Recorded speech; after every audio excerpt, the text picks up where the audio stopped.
Welcome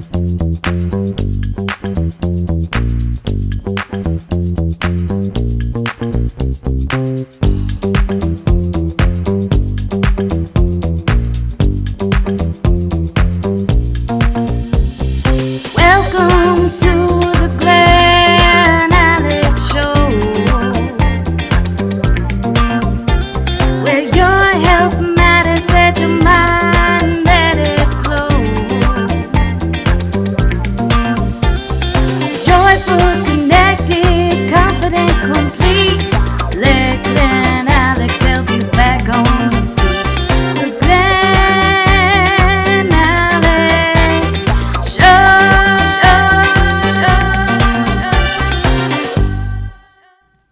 Hello, world, and welcome back to the Glen Alex Show. Our mission is for you to be joyful, connected, confident, and complete. The life experience we call wealth, WELLTH, which is health plus other riches. And we are proud to announce that the Glen Alex Show is now available on iHeartRadio, Apple Podcasts, Spotify, Buzzsprout, and YouTube. And all episodes from 2018 on are on YouTube. Hi, I'm Glen Alex, licensed clinical social worker, the wealth counselor, and author of Living in Total Health, now in its second edition. My life's work is about health because healthy people are more giving, are more genuine, are more loving. And healthy people, physically, mentally, emotionally, and spiritually healthy people, are less likely to harm self or others intentionally. So please let that sink in.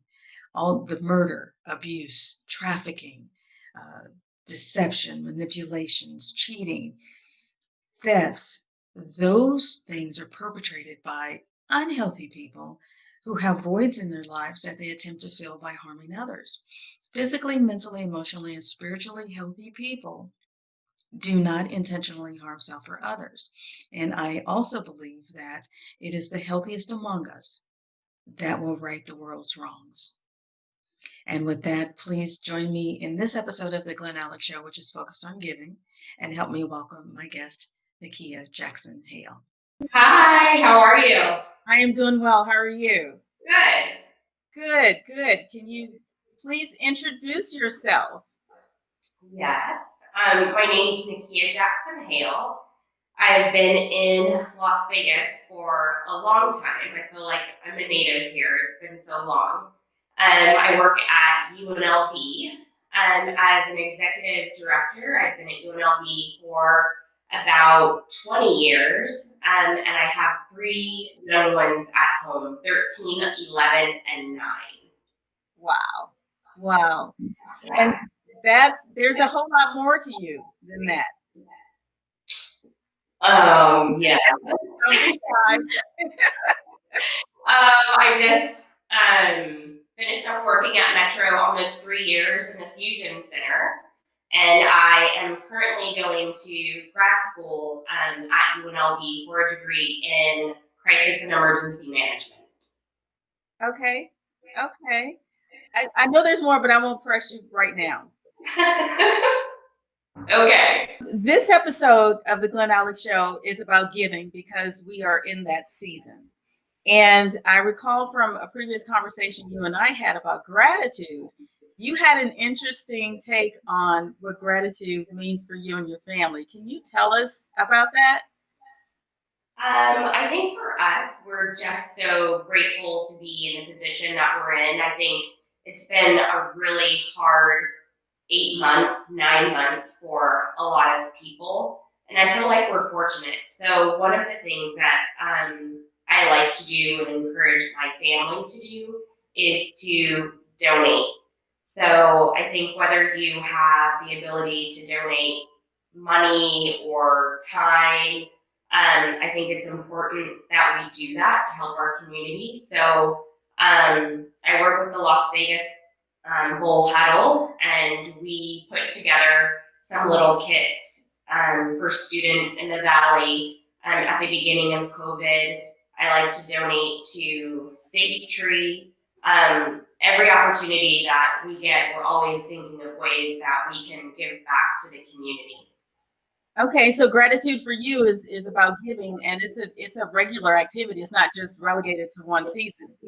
No, it's all the time. Oh, So even if it's just a little positive message. So at the start of COVID, the kids would sit down every week and they'd pick a different person to send a note to, just to say, how are you doing? I appreciate you. I'm thinking of you. Anything like that, I think just it goes a long way. oh, So I, not just the time of the season. It really is like okay. I totally agree with that, and I've always been a proponent of giving and expressing gratitude on a regular basis, not just when society says you should. right, Yeah. exactly. So since you and your family have the practice of giving and expressing gratitude on a regular basis, does this particular season have a different meaning for you? I mean, maybe like I think it's you think of this time of season and you think of spending more time with your family. But once again, I think this year has been unique. I think probably a lot of people have spent more time with their family than they have on a regular basis. So, as far as the term giving and gratitude, um, I try to do that all year long. I try to do like little unexpected things. Like I had last year bought a bunch of like little Christmas books and movies. So I had those, I pulled them out, and so I sent them to a couple of different friends that have new additions to their family. So I don't know. I guess, have these moments in time Okay. all year long that I Okay. just want to do things that people don't expect. Just to put a smile on their face, let them know that I'm thinking about them. So this time of year doesn't change anything for me. Oh, it doesn't. So you don't amp up the gift giving or anything like that. No, not, I mean, for our family, yes, Okay. because tradition says that's what you're supposed to do. But I think that like we do things so frequently that it's not like above and beyond because we do it all year long. Okay. I love that. I think that is so amazing. Thank you for taking care of the community. Thank you. It's our pleasure for sure. We enjoy doing it. Okay, and so tell me how your kids respond to giving. I know you said they wrote the notes earlier when the shutdown first happened, but just in general, they're receptive to giving to others. Yeah, and I think we started it probably like when they were a young age. So when my kids were younger, they used to come to work with me every day because they'd go to the UNLV preschool or elementary school. And so on that drive, we would encounter a lot of homeless people, like panhandling on the corners and stuff like that. So the kids would always want to give them money or something. One time we packed little bags with like general toiletries and socks and bottled water and some snacks, and we just kept a bunch of those in the car, so whenever we ran into people we would hand those out. So I think that hopefully I've instilled that in them for them to want to do that themselves. It's just not me saying, hey, this is what we're doing, and hopefully that will stay with them for the rest of their life. I hope so too. I hope so too. I think that's really cool. So tell me, what are your thoughts about this is a retail season and people focus on how much they spend on gifts. What's your take on spending a lot of money or giving something functional like you did to the homeless, or giving from the heart? I mean, I have kids that are high maintenance. So usually we try to meet their needs. I think it's very hard to come up with stuff that you think might be sentimental to them. So usually we try to deliver like on their list. But I think for the older people in the family, we try to think of sentimental and practical gifts. Okay, so something that they would really enjoy, yet it's useful to them. Correct. Okay, and how old are your kids again? 13, 9, and 11. Okay, so they're probably not into practical right now. No, not at all. I think nice clothes are practical, and they're like, we don't want clothes. So, no, they like the games. Lily, she is starting to get into a YouTube channel, so we got her a little camera so that she can record and do her video editing. So I guess that is kind of practical because that's a direction that she wants to explore. Okay, very cool, very cool. And you give to people randomly throughout the year. You take care of your family. Tell us about your charity work. I mean, I think that's part of it. So the fact that we give throughout the year, I work with a group called the Las Vegas Bowl Huddle. And so we have done a lot of things throughout the community. We were really busy during the beginning of quarantine. We put together the kits for the kids and handed those out at one of the food distribution sites. We made cards for delivering with dignity. So each member handmade cards that they could hand out with the food. We each individually, there's several of us that have worked with delivering with dignity, where you pick up meals for a restaurant and then deliver those out to people in the community. And I actually still do food runs a couple of times, like when they need a little bit of help. So, and then other than that, I mean, whenever we're, I guess, transitioning with any bedding or comforters, we'll usually get what's outgoing washed up. And I know that I'm not supposed to do this, but we deliver like backpacks and comforters directly to the homeless in downtown Las Vegas.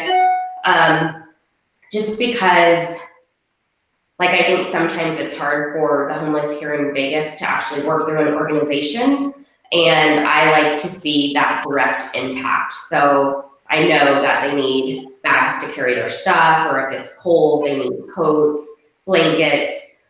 So we've done that quite a bit. So I used to do it by myself. My husband got really mad at me when I told him where I was going. So now he doesn't let me do it by myself. We actually have made it a family thing. Okay. And I don't know, when we drive away, I just feel like we've made a huge difference. They're so appreciative of the things that we've brought for them.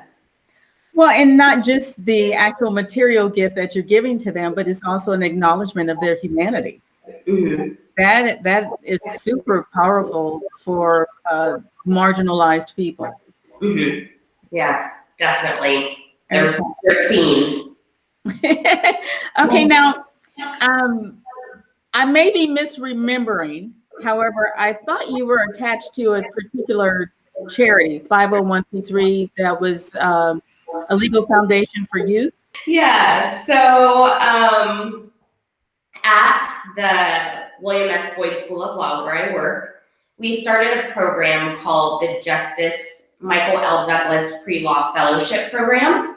And so we engage kids K through 12 and college through mentoring, programming, and we are trying to develop a pipeline to law school and giving them the resources that they need to succeed. So it's interesting that you had to remind me of that, because it really is a passion project. But I was talking about the other stuff that we do throughout the year. So we're actually hosting our first cohort in January. So sadly, we had to restructure the program a little bit because we're not able to meet with them in person due to COVID. But I think definitely still just being able to interact with these college students about careers in law how to take the LSAT, what financial resources are available to them, introducing them to lawyers, judges, influential people in the community will be a huge asset for them as they continue their journey forward. Okay. And how long has your program been in existence? Actually, we just started it, so probably about a year. So we were just getting into the thick of things in the spring. We partnered with the National Judicial College that's up in Reno for a Reading with Robes program. So we provided about 600 kids with a signed Justice Sotomayor book. So she has 3 books. And so we would go in, set up a panel of judges, lawyers, and students to talk to these students about careers in law, and then we would leave them with that book. And then COVID. So we've kind of had to, I guess, reprogram ourselves to find ways to engage them that aren't in person. So all summer and through the fall, we've just been doing some Zoom sessions for high school students. And then we'll get back to the elementary and middle school probably sometime in the fall. Okay. And how do the students come to your program? How do you recruit? For the college program, which is a resident program, this year it won't be, we have an application process. So for the college students that are interested in the 1-week program, immersion program, they have to apply. Everything K through 12, it's just engagement. So we were going to do a writing program, but that was kind of put on hold due to COVID. But that will just be people that are interested. We won't have an application process for that because we want our reach to be broad. Okay. Okay, fantastic. And do you accept donations for that program?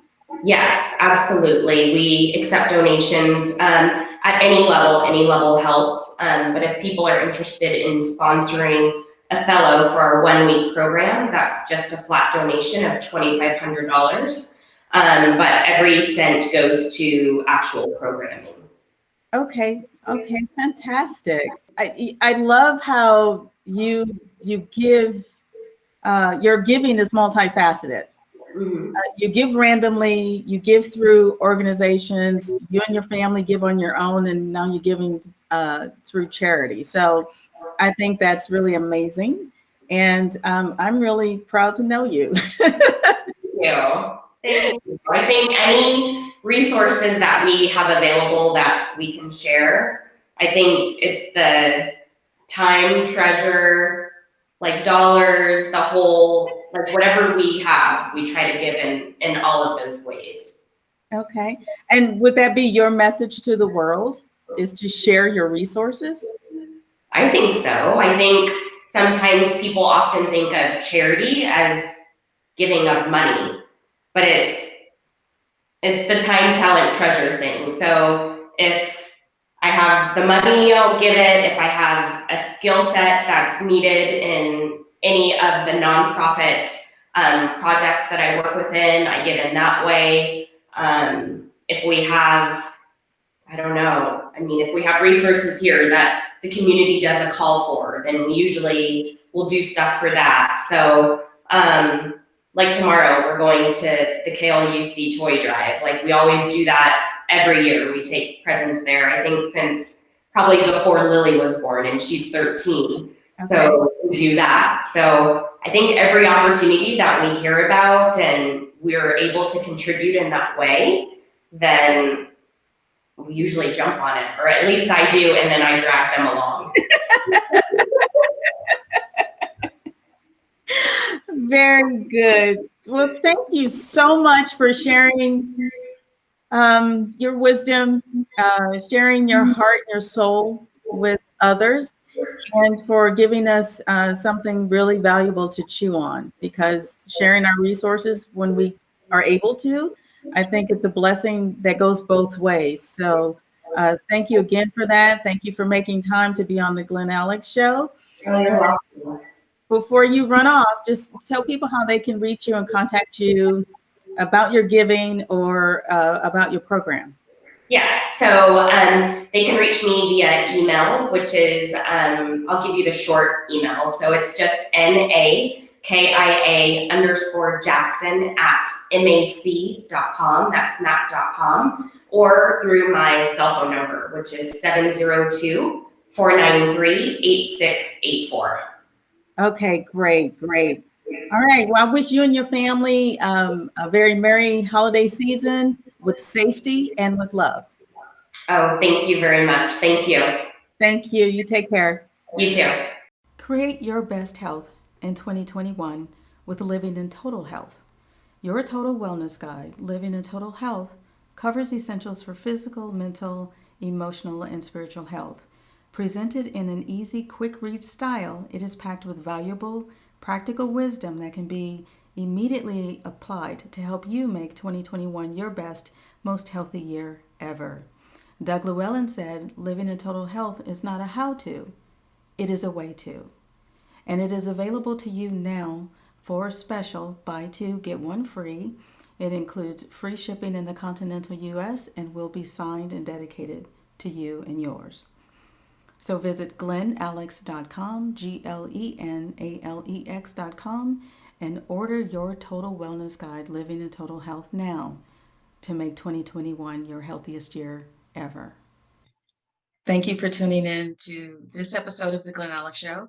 I really hope you enjoyed my conversation with Nakia Jackson-Hale on giving. And hopefully you learned a few tips on how to give throughout the year. And please find us on iHeartRadio, Apple Podcasts, Spotify, Buzzsprout, and YouTube. Pick your platform, like, subscribe, and share. Thank you. Refresh your spirit with a nourishing thought.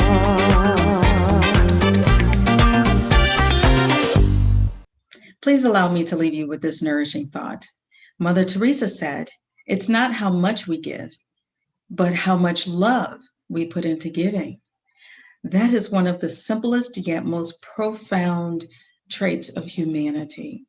Gifts from the heart are more meaningful and more powerful than gifts from the wallet.